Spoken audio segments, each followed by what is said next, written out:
পাবনি 10 তারিখের মধ্যে আমাকে রিপোর্টটা শেষ করে দিবে। কিন্তু কোনো কিন্তু না। 10 তারিখ তো ভাই শুক্রবার, আমি শুক্রবারেও কাজ করব। কেন? শুক্রবার যদি সংসদ বসতে পারে তোর কাজ করতে সমস্যা কি? শুক্রবার সংসদ বসতেছে। হ্যাঁ, সংসদ চিফ হুইপ নুরুল ইসলাম মনিতে বলছেন যে শুক্রবার অধিবেশন বসবে, শুধু অধিবেশন একটা না 2টা সেশন হবে। হ্যাঁ, কিন্তু সেটা তো মঙ্গলবার থেকেই হচ্ছে, তাই না? সকাল বিকাল 2টা করে সেশন। কিন্তু তারপরে শুক্রবারে তো সাধারণত অধিবেশন বসে না, সেটা সরকারি ছুটি না। সেটা বসে না, কিন্তু এখানে ডেডলাইনের ব্যাপার আছে। কিসের ডেডলাইন? অন্তর্বর্তীকালীন সরকারের সময় 133টা অধ্যাদেশের কথা মনে আছে?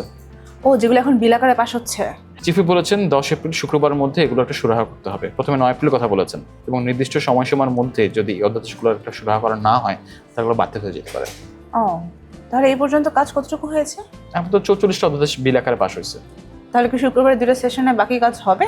না, এই জন্য যেটা করা হয়েছে, বৃহস্পতিবার 9 এপ্রিল বেসরকারি সদস্য দিবসটা বাতিল করে সরকারি কার্যদিবস হিসেবে যুক্ত করা হয়েছে। ও আচ্ছা, বেসরকারি সদস্য দিবস বলতে ওই যেদিন মন্ত্রীরা ছাড়া বাকি সংসদ সদস্যদের উত্থাপিত বিল নিয়ে আলোচনা করা হয়, বিষয় আশয় নিয়ে সিদ্ধান্ত নেওয়া হয়, সেদিনই তো। সেটাই, দেখা যাক কি হয়। আর যেটা বলতেছিলাম, শুক্রবারের মধ্যে কাজটা করবে, কারণ এমপি মন্ত্রী যদি কাজ করতে পারে তো কোনো সমস্যা নেই।